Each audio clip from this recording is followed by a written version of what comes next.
عدالت خواهی شما در خارج کشور به هیچ صورت کمتر از دفاع در سنگرهای مقاومت نبوده، بلکه با اهمیت تر از آن می باشد. مبارزه نظامی ما و فعالیت های سیاسی و مدنی شما مانند دو بال پرنده نجات است و بدون آن امکان پرواز وجود ندارد. شما با این اجتماعات بزرگ صدای مردم ستم دیده افغانستان را به گوش جهانیان می رسانید تا از به رسمیت شناختن گروه طالبان اجتناب ورزند. این شما هستید که به کشورهای جهان هشدار می دهید که به رسمیت شناختن گروه طالبان به معنی به رسمیت شناختن داعش، القاعده و تمام گروه های تروریستی جهان است. این شما هستید که در کنار زنان شجاع در داخل کشور ندای مظلومیت زنان را در برابر این گروه زن ستیز و ستمگر به گوش جهانیان می رسانید. این شما هستید که از آن خواهر مظلوم اما شجاع که مورد لطوکوب و اهانت طالبان ستمگر قرار گرفته است دفاع می کنید. آن خواهر مظلوم که بار دیگر دستگیر گردیده و نهادهای حقوق بشری خاموشند. جبهه مقاومت در داخل کشور نیز مدافع آن ارزش‌هایی است که امروز در این تظاهرات بزرگ شما از آن نمایندگی میکنید. گروه وابسته طالبان از همان آغاز پیدایش خود برای منافع پاکستان می جنگید و حالا هم می خواهد افغانستان را به صوبه پنجم پاکستان تبدیل نماید، اما ملت ما بیدار است. این گروه مرتجع از زمان اشغال کشور به فهرست جنایات خود افزوده است که موانع دختران و زنان از تحصیل و کار، سرکوب رسانه ها، دستگیری های شبانه، داخل شدن به خانه های مردم، شکنجه در زندان ها، غصب املاک مردم، دزدی موترها، قتل های هدفمند و نمونه اخیر ضرب و شتم دختران پاکتینت کشور از آن جمله می باشد. این گروه ظالم و ستمگر برای مردم ما فقر، ناامنی، بدبختی و تندرستی را به ارمغان آورده است. در میان این همه خبرهای تأثرآور باید بگویم که اختلاف درونی این گروه بیرحم مانند یک بم ساعتی به مرحله انفجار نزدیک شده است و زود باشد که اینها به جان هم بیفتند و یکدیگر را بدرند. چنانچه بارها گفته ایم، یک بار دیگر تکرار میکنیم که مقاومت همسنگران شما در داخل کشور نه تنها ادامه دارد، بلکه در سرتاسر کشور در حال گسترش است. با امید روزی که وطن عزیز ما از اشغال این گروه خشونت پیشه و مداخله پاکستان آزاد گردد، حق بر باطل پیروز خواهد شد. این وعده خدای رحمان است. Thank you. Folks, this was a message from a chief commander and trying to share. His name is Mr. Ragistani, and I will be reading out his message in English to those of you guys who had trouble understanding Farsi. In the name of God, dear countrymen in Europe, US, and all around the world, on the behalf of National Resistance Front, greetings to you all. My dear countrymen, your voices in support of justice are not only no less than NRF forces in Afghanistan, it is even more valuable. Our fight on this side together with your support across the world is like two birds of a feather. Through your great work and unified gathering, you're amplifying the voices of suffering. It is your collective voice that will remind the world of the consequences of recognizing the Taliban as a terrorist group. It is your collective voices that warn the world that recognizing the Taliban is equivalent to recognizing Daesh, Al-Qaeda, and other terrorist groups. It is you who are standing shoulder to shoulder with the brave women inside Afghanistan, raising and amplifying the voices of oppressed women of Afghanistan. You're raising the exact voice of the brave yet oppressed young woman who is brutally tortured and physically assaulted. The young girl and our sister whose call for help has yet again been ignored by the international community. NRF inside Afghanistan is the defender of the precise values that you're standing and support in your global gathering today. The Taliban terrorist regime served Pakistan's political interests from day one with the aim to have Afghanistan as their fifth province. Our nation is awake. To further extend their brutality, the regime banned girls from attending school, prohibited women from working, silenced journalists, and banned the true freedom of speech. Further, they have increased night raids, door-to-door search, extreme torture in jails, confiscating people's properties, stealing cars, target killings, and the recent example of assaulting brave young girls are a few to name. This tyrant regime has brought poverty and insecurity upon our people. As we have declared it already, NRF remains decisive in its fight against this barbaric regime.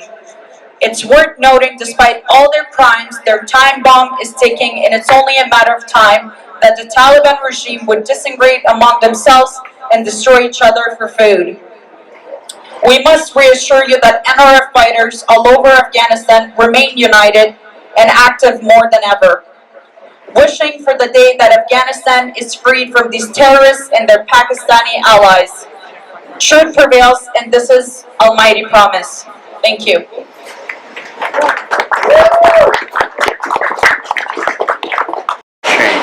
چند لحظه دیگه هم وقتی ما صبر میکنیم تا هموطنان ما در حلبه فروخور و بعدشان در فروغن و جانبه هستند زودتر میرسن تا 5 دقیقه 10 دقیقه دیگه هم وقت حرکت کردن و محضی که پیمونان ما رسیدن ما انشاءالله برنامه خود در اسمان شروع میکنیم و انشاءالله یک برنامه خیلی زیبا در پیش شروع خواهد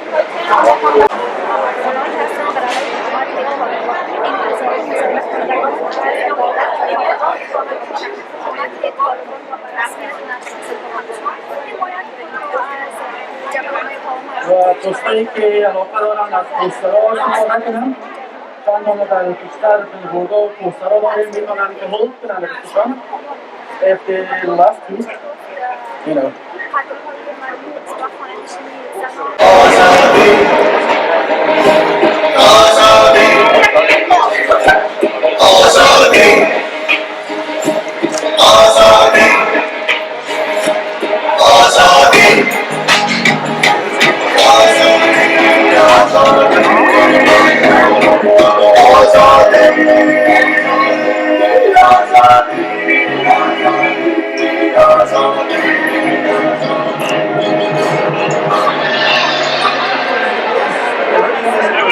For our beloved country, Afghanistan.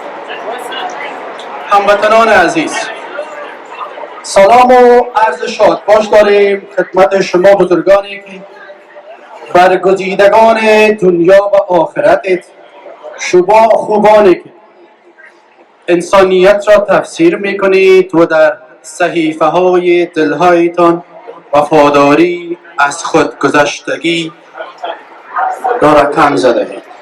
دستان گرمتان را می فشارم و حضور ارزشمندتان را گرامی می دارم. اهدافتان پایدار و گامهایتان استوار باد، اندیشهتان رفیع و مقامتان آباد باد. و حالا برای نورانی بخشیدن برنامه امروز ما از ژورنالیست موفق کشورم، از فعال جامعه مدنی خوب ما در شهر تورنتو، مختار عمر دعوت میکنم با قرائت کلام الله مجید برنامه ما را منور بسازد.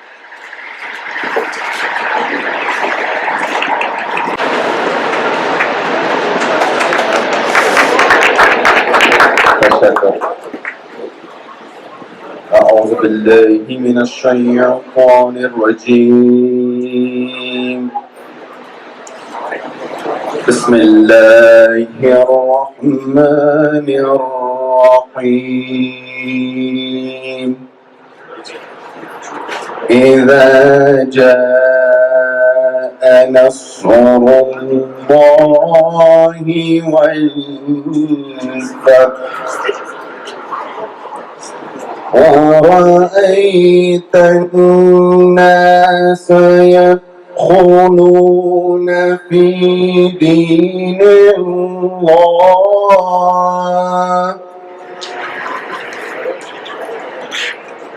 ورأيت الناس في دين يدخلون في دين الله الله أفواجا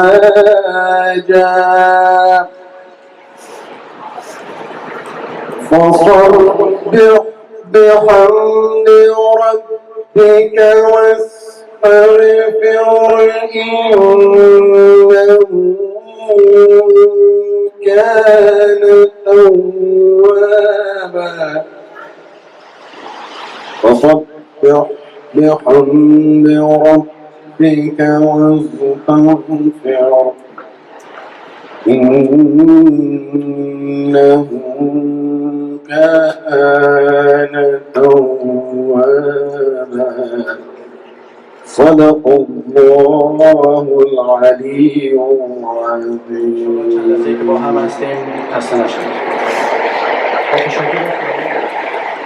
Good afternoon, ladies and gentlemen, and thank you for attending today's protest. Today's movement is in support of the National Resistance Front, anti-terrorism force. We intend to bring issues to light of the current humanitarian crisis in Afghanistan, which has been caused by the Taliban, a radical terrorist regime. I'd like to invite Yasna now to speak about our national flag and our resistance flags. Thank you, Shabnam John. Ladies and gentlemen, again, thank you so much for attending this event. I know this the weather has been a little bit of a bummer today, but to those of you guys who showed up, you know what you showed up for, and I thank you. I'm going to acknowledge the fact that we have the Honorable Chris Alexander with his family as well. To all my Afghans who know who Chris Alexander is, I'll let Shabnam John explain that later on. But from the past few protests that I've been attending, I've been asking the same question, and hopefully people can answer this right. Can everybody tell me what flag this is here? What flag is this? That is the correct name that I'm trying to hear from you guys. It is our resistance flag. It's not Panjshir's flag. It's not Ahmad Massoud's flag. It's our resistance flag. What is this flag? Very good. Now, the whole idea behind this resistance flag is that it's currently resisting against the terrorist regime or the terrorist group that's currently in Afghanistan. We all know the Taliban. This flag holds different values. It's looking to decentralize, it's looking to bring out social justice, and it's looking to bring in multiculturalism. This is all that the Taliban are currently against, and this is what we're trying to bring out light to. Now, without further ado, I'm going to allow Shabnam John, or if I can have Yunus John come up and introduce our next speaker. Thank you. Thank you for being here in the rain. My family and I know very well, as you do, that in Afghanistan, rain has a special meaning. Rain brings renewal, it brings new crops, it brings a new generation, a new life, and it washes away our tears, it washes away our sadness, it washes away the terrible memories that we have from even today, events we were reading about in Afghanistan, and certainly from the last few weeks. And certainly from all the time that we have been working together, Canadians and Afghans, Afghan Canadians, Afghan diaspora members around the world, and indeed everyone who cares about dignity, human dignity on this planet has been working for the goal of a free Afghanistan, a peaceful Afghanistan. We've been working hard at it for 20 years, but it is a longer struggle. It is a struggle that you know and your families know has been going on for centuries. As us, Afghanistan and Afghans have stood out with their dignity, with their pride, with their cultural achievements, their language, their poetry, their sense of education, refinement, courtesy.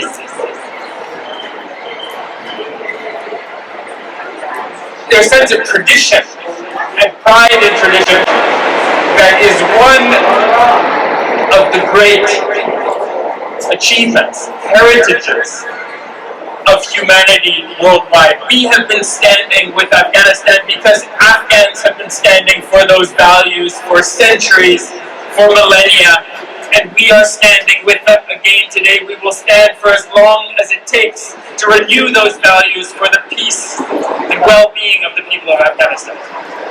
Am I right? Yes, yes, yes. But we are standing here today in a dark chapter, let us be honest. As my great friend Tamim said, and as Shaban Jan knows, and all of you know, the last 20 years were not easy in Afghanistan. There was never a day. My wonderful wife Edmund is here with me. She was in Afghanistan even longer than I was. First in uniform as a Danish soldier, then working for the United Nations, then running an NGO. She saw it from every side, and I did too. The tragedies, the bombings, the targeted assassinations, the everyday suffering of people who didn't have enough to eat, who didn't know how to make a living, let alone have the opportunity to make a proper living. And now those people are experiencing a fate that is even worse.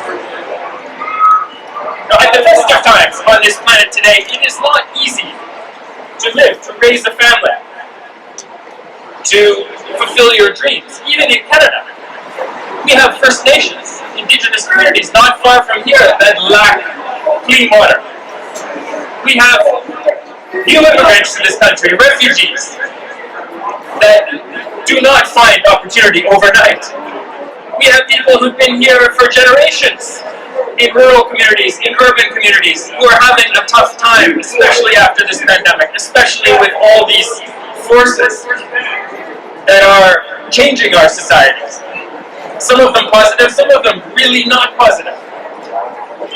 But Afghans are dealing with a situation that is much, much worse. No country today deserves to be facing genocide against the way of life, the religion, the sexual orientation, the language, whatever criteria is chosen against them because of who they are. Genocide in 2021 is unacceptable, just as it has always been unacceptable, and I am proud to be with all of you here today who have the word genocide on signs around you, because we are standing here as Canadians, as Afghans, as Afghan Canadians, to say no to genocide in Afghanistan and no to genocide everywhere. There is also no country on the planet today, after 75 years of the existence of the United Nations, after countless lives lost in peacekeeping, in wars, to uphold basic principles of international law, there is no country that deserves to face invasion and occupation. We are, unfortunately, in a world where invasion is more of a threat in more places than it was even a few years ago. Think of Taiwan. Worried more about its fate because of what happened in Afghanistan recently. Think of Ukraine.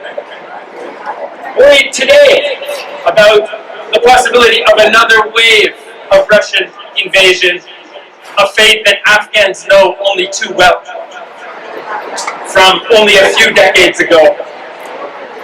Invasion is unacceptable. Pakistan's invasion of Afghanistan, which happened this summer,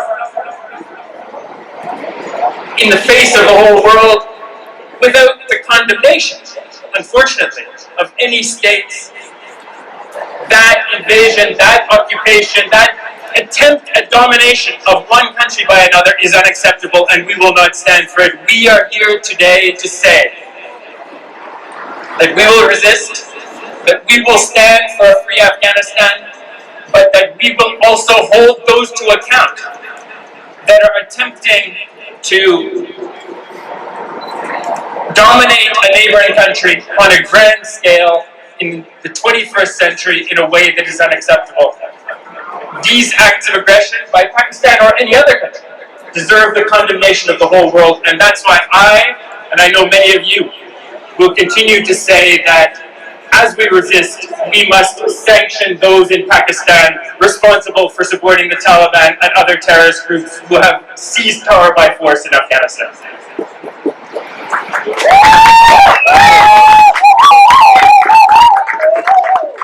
Afghans must also be free of terrorism. Is it possible to imagine that a whole country today, a country with a population as large as Canada's, should have a regime that is dominated not just by people that we consider terrorists, that we know by their acts have killed innocents. These are people who are UN-listed terrorists, terrorists in the eyes of the whole world. They should have no place in any government, in any regime, anywhere. Yes! So, ladies and gentlemen, thank you for having me and my family here today. Thank you for coming. We are a country in Canada that stands stronger, that stands together. And when we stand today to rally for Afghanistan, we remember all those people who fled communism, who fled wars in Europe or Asia, who fled the repression of more recent regimes such as that in Iran, such as that in China, such as that of Putin's Russia.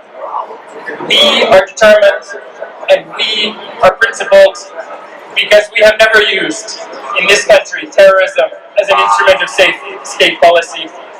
We have never occupied other countries, and we have always stood for human rights, human dignity, and the rule of law. Thank you for being with us here today. So I'm going to share a really vulnerable story with you. And when I was younger, my father passed away, but he was a humanitarian. So my father dedicated his entire life to building homes for people that were displaced within Afghanistan. He bought extra food for everybody, so when we cooked, he made sure that dinner was served in our neighbors' homes. Unfortunately, before my father made his way to Canada, like the rest of my family, the families that he fed robbed him of his money and murdered him.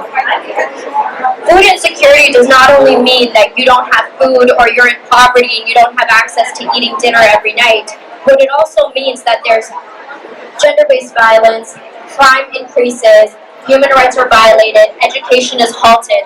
For generations, it's going to continue if it doesn't stop now. 20 years ago, I lost my father due to food insecurity, even though he was a humanitarian and he was on the other side of the border. But it happens, and that's a reality for so many other families in Afghanistan, and I want to make sure that no other child has to live without their family sorry, this just gets really vulnerable for me, but I just want to make sure no other child has to wake up and know that they're no longer with their parents, whether they're being sold or whether they're losing their parents at that capacity.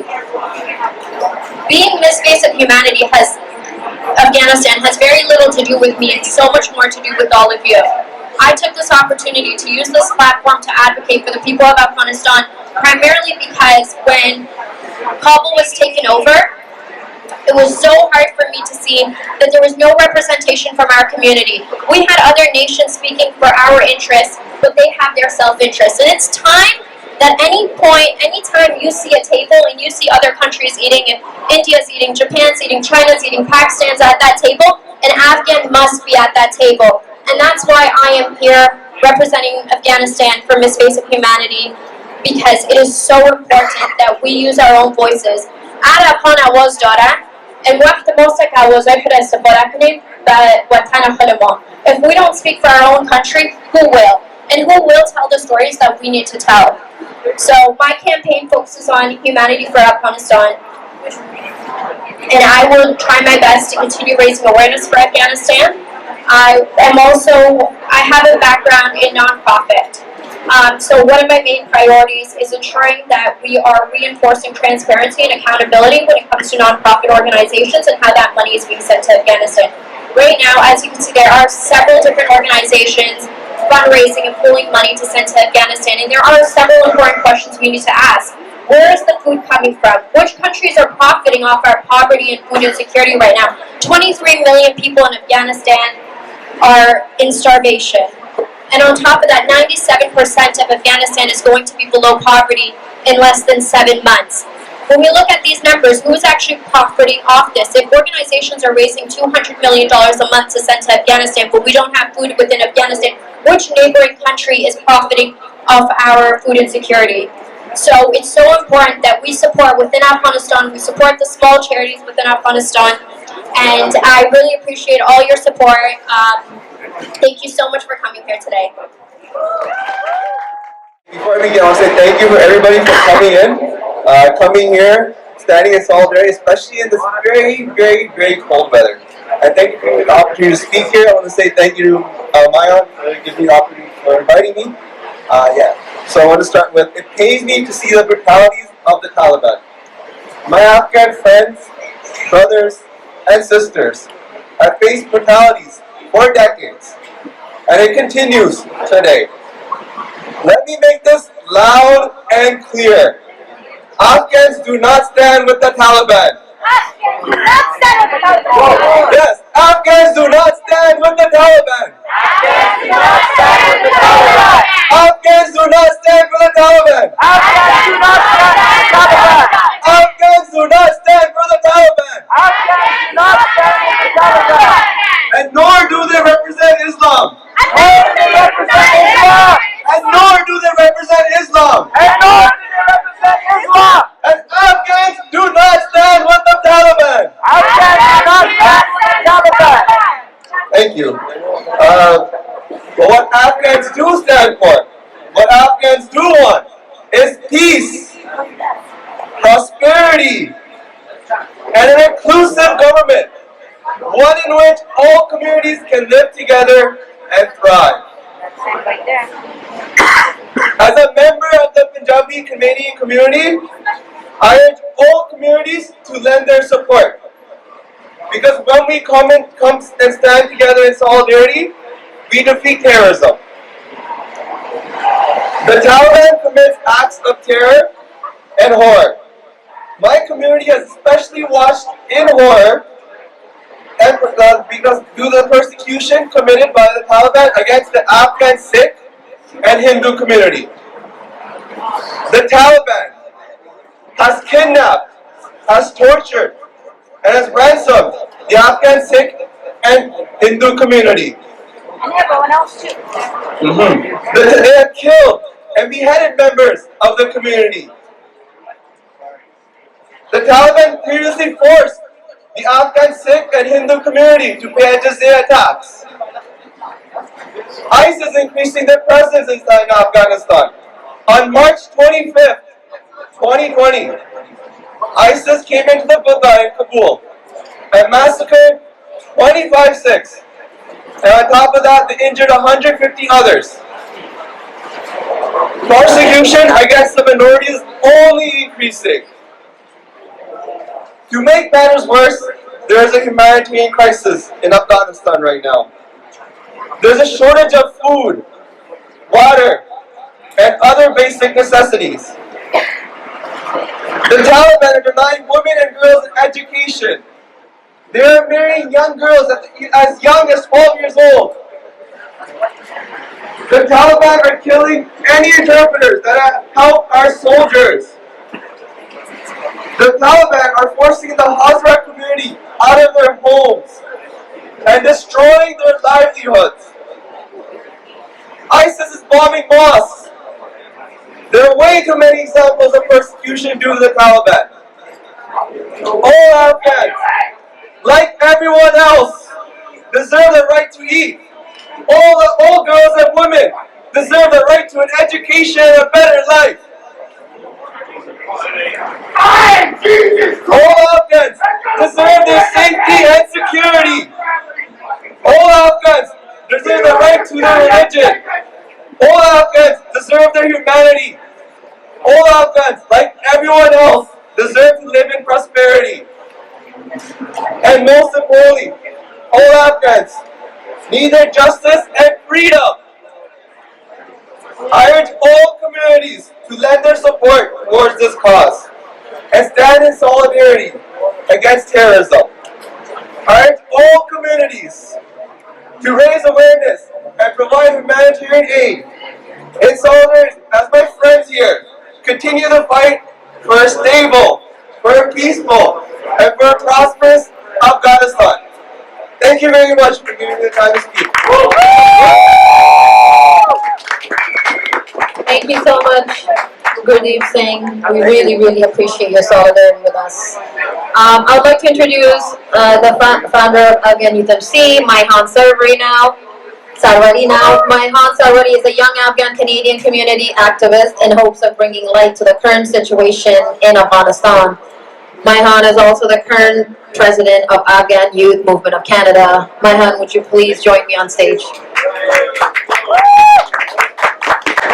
Bismillahirrahmanirrahim. In the name of God, the most gracious, the most merciful, I would like to thank each and every one of you who took your time in this cold day to come up here and stand in solidarity with your fellow Afghans and support the National Resistance Front of Afghanistan and the leadership of Ahmad Massoud.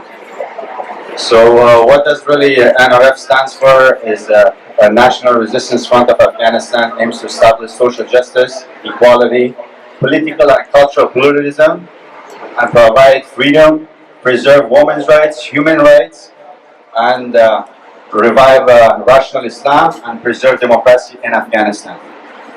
Yes, today we can feel cold. We might be not the biggest crowd as we expected because of the weather, but now we can imagine how cold are the NRF fighters, those who are sacrificing their lives, those who are in Panjshir Mountains right now, those who are in Andarab Mountains, those who are in other cities of Afghanistan resisting, standing against a terrorist organization that is not only a threat to Afghanistan, but to the world also. Because this terrorist organization is made out of 14 sanctioned U.S.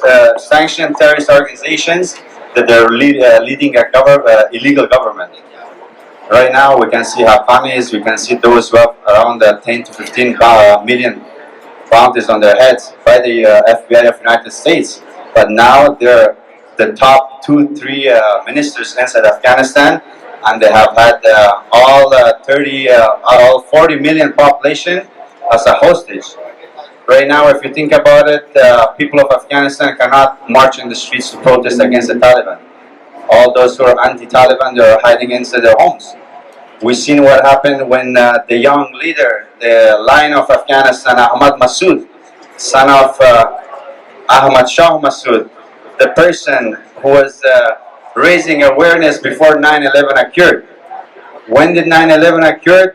When the Taliban were in power, and when they started growing their terrorist organization worldwide, when they start connecting with Al-Qaeda, with other terrorist organizations.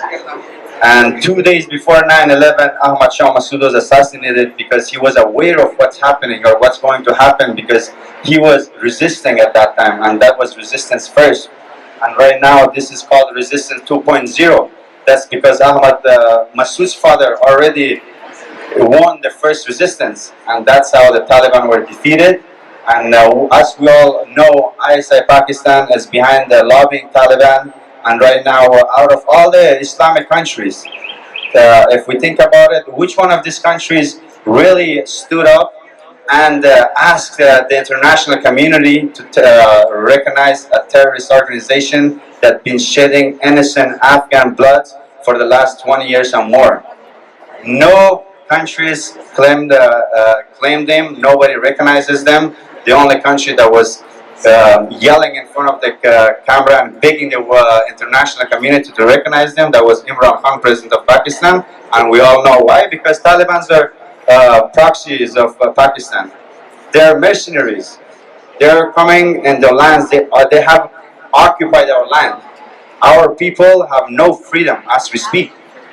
People are resisting, and this is one of the main reasons that we all need to stand in support of National Resistance Front, because they're defending our human rights, they're defending our women's rights, they're asking for an inclusive government. Taliban don't even, they're a small portion of people of Afghanistan, and now that they have taken over the power, they want to wipe out all the minorities, take them out of powers, take their lands, take their homes. Look what happened in Daikandi. When we went to Daikandi, thousands of Hazara families were misplaced because of their beliefs, because of what they are, because they're, for example, from Hazara tribe, or because they're Shias, or whatever the religions would be. They would force them, give them 1 to 3 days, kick them out of their houses. Thousands of people got displaced from Daikandi. We've seen videos, we shared on social media. Those who were active, they were aware that they burned their houses, they burned their places. Even in Mazar-e Sharif, they give people a few days before they leave. And in Kandahar also, a lot of massacring happened, a lot of anti-Talibans, those who are working for the government. A lot of them suffered, especially General Razak's family and her relatives, Achakzai families. They were all really under pressure, torture of Taliban, and they still are now today. And the main reasons that we're here today, we want to show Canadians, our international friends, that hey, there's a resistance in Afghanistan, and it has to be acknowledged. Everybody has to realize that there are those who are standing, defending our country, those who are shedding blood for our rights, for your rights, for our brothers and sisters, for sisters who could go to school. So now the world is not recognizing Taliban, except few countries that they're trying to get them recognized, which is not working. We need to stand in support of anti-terrorism organization led by Ahmad Massoud, which is the NRF. These guys are doing what we're standing for. We're resisting with pen. We're resisting with knowledge. We're resisting using our voice through social media. But they're resisting with using, defending and fighting against terrorism. Why? Like I said earlier, to preserve our human rights, to preserve our women's rights. Most importantly, freedom, because we will not let a terrorist organization rule a country with 40 million people. It's unacceptable. Canadian government has not acknowledged them. They do not recognize them. They do recognize them as a terrorist organization in the past and now. But that's not enough. The next step is to support NRF, to recognize NRF, to recognize there's a resistance.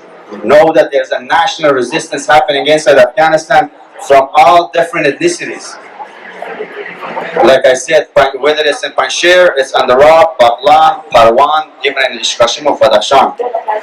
Now, if we speak about the Taliban atrocities that are happening in full speed every day, in Badakhshan province, 3 days ago, the Taliban shot and killed a 19-year-old who was just graduated from high school, a 19-year-old. And the reason he was shot, killed, because he was listening to music.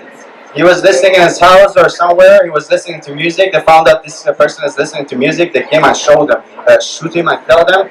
And that shows the extremist side of the Taliban. You cannot listen to music. Girls cannot go to school, educate. Men cannot come out to express themselves. Our voices are shut in Afghanistan. And there are people, our freedom fighters, our NRF fighters.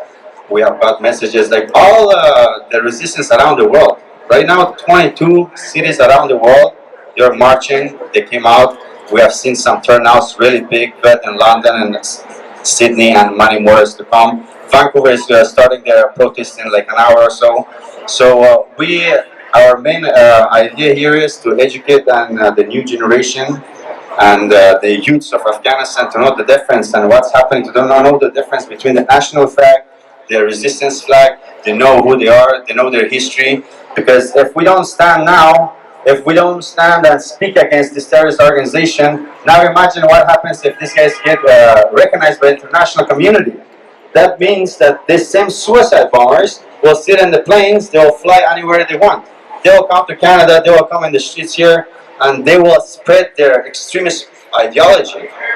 We are fighting the Taliban physically, but we also need to fight their extremist ideology, the way they think. Unfortunately, we have a lot of We have people that we know, all of us, that they have the same ideology as the Taliban, unfortunately, and that's what we need to fight. We need to educate people that the Taliban are madrasa students. They're all, they belong to Pakistani madrasas that where as a youth, they get brainwashed, they get taught the negative side of Islam, really the extremist side. And this youth, when I seen one of the video clips, one of the Taliban, he was only 15 years old. I'm pretty sure many of you probably seen it. This video was filmed by Humayun Afwan, one of the famous reporters from Kabul. He reported the Talib. They were standing and he asked him, he's like, how old are you? He told him he's 15 years old, and he told him, why are you here? He's here to go to heaven. He's 15 years old, he has AK-47 in his hand, he's coming inside Panjshir from, he studies inside Peshawar, Waziristan, wherever he studied in these madrasas. Now he's inside Panjshir with a gun in his hand, he's killing Panjshiris, claiming that he's doing the jihad, and he's killing, if he dies, he's going to meet 72 virgins. Now you guys think about it yourself, how many other youths are brainwashed like him? And they do this with pride. They want to die, they want to go to heaven.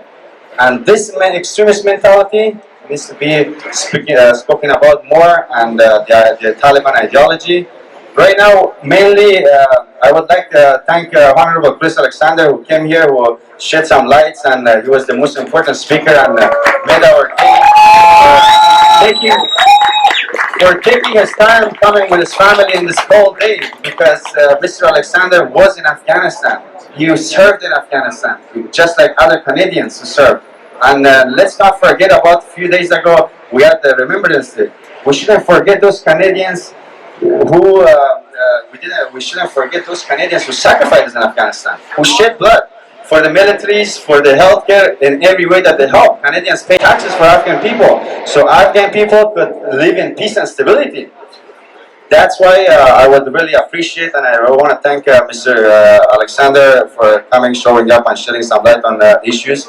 And I would like to thank our brother Tamim John for making this happen and bringing Mr. Chris Alexander here. And the main one of other things that I wanted to mention is that we won the federal government of Canada. We asked the federal government of Canada to recognize the resistance and be a global leader fighting terrorism. Why isn't that Canada be a global leader fighting terrorism? We're the most diverse country. We are anti-terrorism. We've been fighting anti-terrorism in every country that was terrorism or war. Canadian soldiers went there for peace and stability of others and saving lives. So I think it's about time that the MPs, our MPs take this under consideration. The Senate, the House of Commons, they all speak about this. They start making it normalized to talk about NRF, National Resistance Front, anti-terrorism, anti-Taliban, which is a good help for us too, because if Taliban are defeated in Afghanistan, people feel safe in Canada also, because all those who are anti-Taliban doesn't mean that they're in Canada or America or Europe, they're safe. They're not safe, because like I said, there's Taliban ideology spread.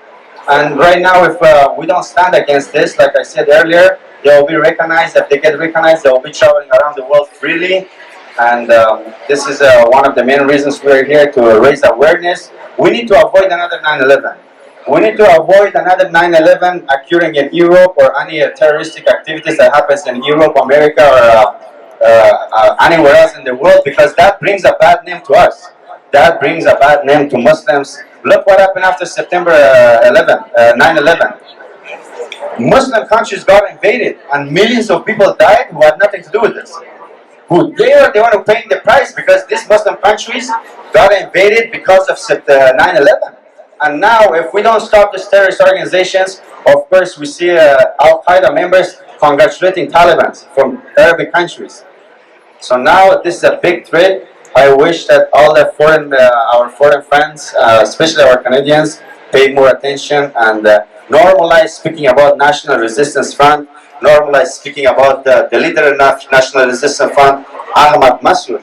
If you research his biography, if you really study who this person is, you really be proud of him. He's only 32 years old. He's graduated from one of the universities from London, and he's simply following his father's legacy to stand for our rights. He could have easily accepted any deal, because the Taliban can't give him a deal. He could have accepted the deal. He could have been inside Afghanistan. He could have been safe, just like Mehrzad and the rest of us. You guys think about it. Hamid Karzai is president of Afghanistan. He ran the country for 12 years, 14 years almost, right? So now, the same person that brought Americans to Afghanistan fought against the Taliban, killed the Taliban, or worked with them, and now we see articles that they're saying that Hamid Karzai was helping Taliban and millions of dollars. He was in the 2007, 2014. He was the one who transported all the Taliban to the north side of Afghanistan, to the places that he knew in 10 years Taliban will take over. So this was a big project, and people like that need to be recognized, and those who betrayed Afghanistan, those who put Afghanistan in this current situation, we should not forget their names. History should not forget their names, and those who betrayed our country, because the reason that people are dying, people are speaking about the massacres, and look what's going on inside Jalalabad. Before I forget to mention, Jalalabad is a black path. Unfortunately, I don't see a lot of Jalalabadis in this crowd, but let me tell you guys something.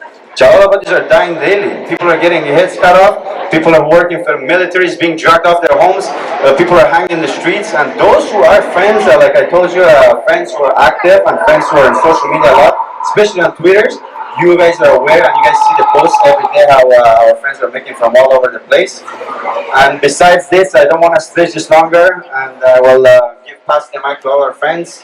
I want to share a few words in Farsi so our friends, those who don't speak English, our elders will understand.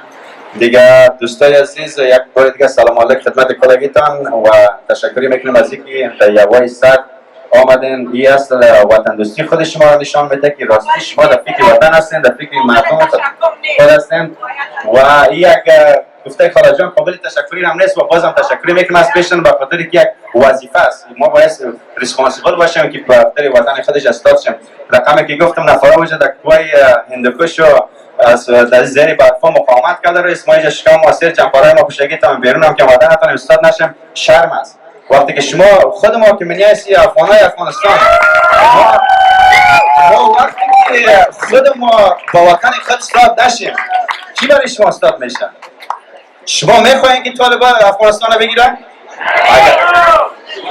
به خاطر از ما مهم است که صدای علالفری همشه بلند شود و دیگه بعضی کمایی و کم و کسکی هست بعدا میتونه آدرس شود. دیگه وقتتان نمیگیرم. تشکر زیاد. Thank you all for coming out and supporting Afghanistan, supporting resistance.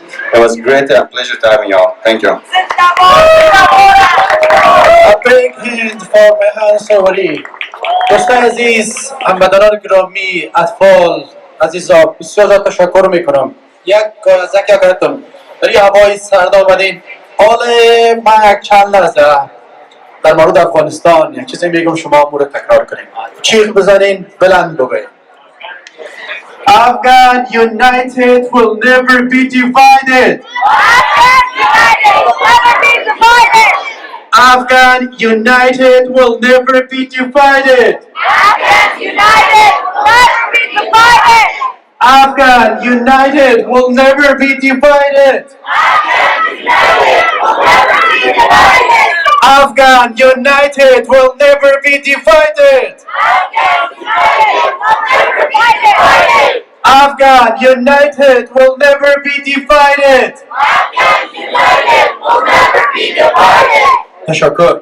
و دوستای عزیز، همین لحظه که ما شما در این پای سرد منفی یک شاید باشه هستیم، کسی در افغانستان مقاومت داره، شخصی جوانمرد کاکی مهربانی اهل افغان ما شما در افغانستان، انجام در کوههای پنچه، در کوههای افغانستان، در کوههای هندوکش داره مقاومت داره و پیام آزادی خواهی را هنوز هم در اهتزاز در آورده. او هست سالی محمد ریگستانی. زنده باد. سالی محمد ریگستانی برای ما شما پیام داره، برای کسایی که اینجا هستن پیام داره. حالا از یوسنا جان خواهش میکنم که پیامشان براتون بخوام.